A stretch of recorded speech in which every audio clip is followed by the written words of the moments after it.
Hoje é um dia muito importante para a população brasileira.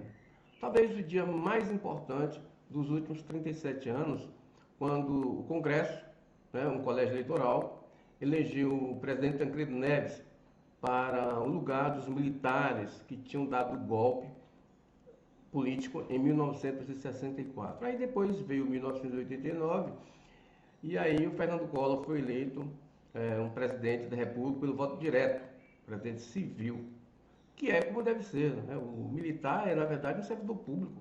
A população paga o salário do militar. E é minoria. A maioria é de cidadão comum e contribuinte que paga o soldo dos militares e dos servidores públicos. Mas não é o ponto.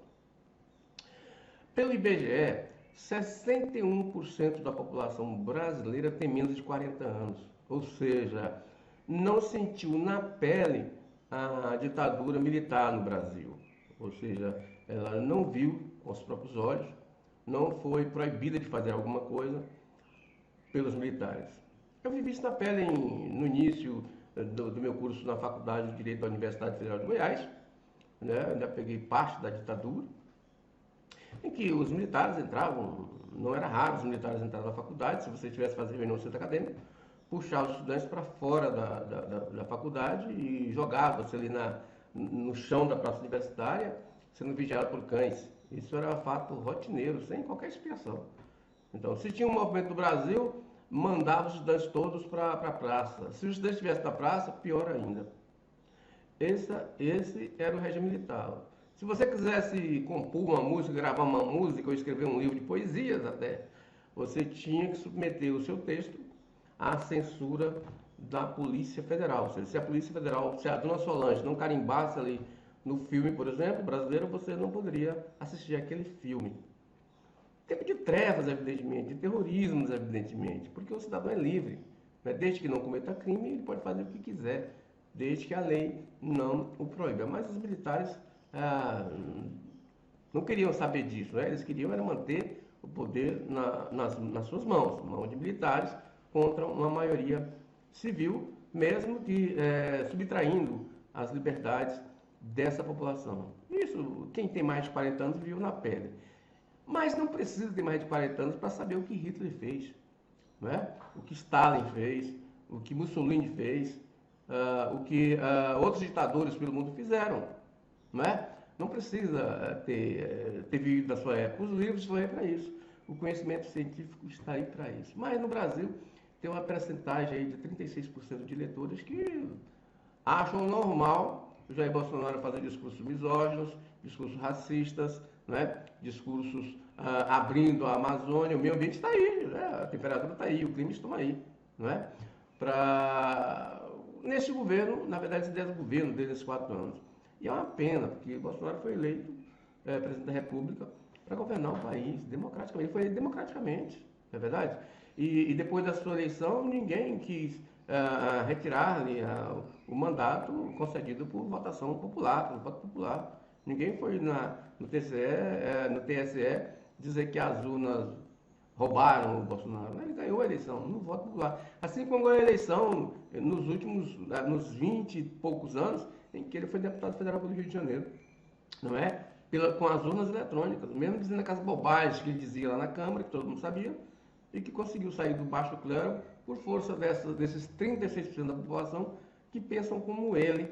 Ou seja, se as pessoas seguem esse princípio racista, esse princípio misógino, né, do Bolsonaro, então essas pessoas carregam também esses princípios, né? Ninguém segue o que não concorda. Concorda comigo? Então é preciso que o Brasil tenha um banho de civilização, que as pessoas procurem ler mais, procurem entender que antagonismo não significa inimigo, ou seja, o inimigo você pode ser adversário político, antagonista político. As democracias são justamente isso. As democracias, por exemplo, estão tentando confundir, inclusive, essa questão de direita, esquerda, conservador, liberal. Ora, tanto conservador como liberal, como direita como esquerda, eles não querem, evidentemente, instabilidade. Os seus poderes, o seu comando, os seus mandatos, as suas representações dependem do equilíbrio institucional do país. Quando eu vejo aí advogados, juízes aí fazendo defesa de Bolsonaro, que defende o fechamento do Supremo Tribunal Federal, eu fico imaginando como é que esses advogados iriam trabalhar, né? Como é que iriam defender seus clientes. Será que ele teria que receber aí como nos militares, né? Receber uma indicação do presidente Bolsonaro de que a causa seja dada grande causa a um integrante aí, aliado de Bolsonaro? Ou não, a justiça não fosse feita por questão de justiça? Então, assim, os militares tinham isso, tinham os bilhetinhos aí. O humorista Soares tinha até um personagem, né, dos programas dele, o Gandola, né? Quando o cara chegava e dizia que queria um emprego, qualquer repartição, as portas estavam fechadas, né? Mas ele falava que quem tinha mandado ele ali era o Gandola. Você imagina, né? O cara, não, Gandola, porque cada cidadão livre, tinha que ter um mandatário no meio militar para garantir que o seu direito fosse exercido. Então, e isso parece que retoma essa discussão justamente agora, num país com quase 700 mil mortos por uma pandemia, Covid-19, a grande maioria porque não foi vacinada, porque o presidente da República foi contra a vacinação, né? Chamou a pandemia mundial de gripezinha, né? E ainda fez graça com pacientes morrendo sem oxigênio nos hospitais no Amazonas. Então, se as pessoas defendem uma situação dessa, é porque tem esses princípios. Ainda bem que são apenas 36% da população brasileira, porque senão estaríamos realmente num confronto entre a barbárie e a civilização. E olha que Jair Bolsonaro teve tudo para governar bem, porque ele teve apoio popular. Ficou 4 anos aí só criando problemas no país, estabelecendo uma relação de ódio entre as pessoas. E esse ódio, essa situação, é tratada por determinados segmentos como normal num país democrático. Não é, porque ela leva ao populismo leva ao absolutismo e à falta de liberdade e de igualdade entre as pessoas, que dependeriam, evidentemente, de uma vontade política do chefe do Poder Executivo e não de um sistema de freios e contrapesos entre judiciário, legislativo e executivo, esse conjunto republicano construído aí no começo do século passado. Mas eles não pensam nisso, não é?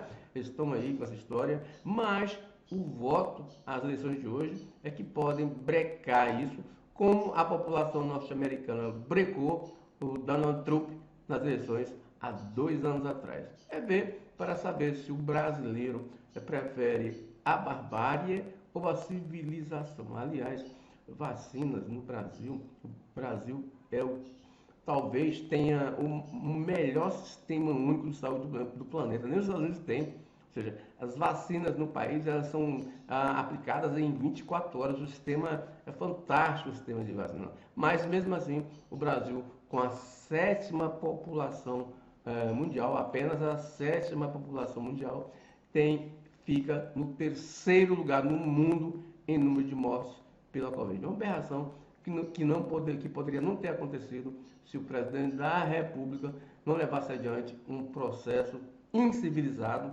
e contra a ciência, que é tudo na vida da gente, não é verdade?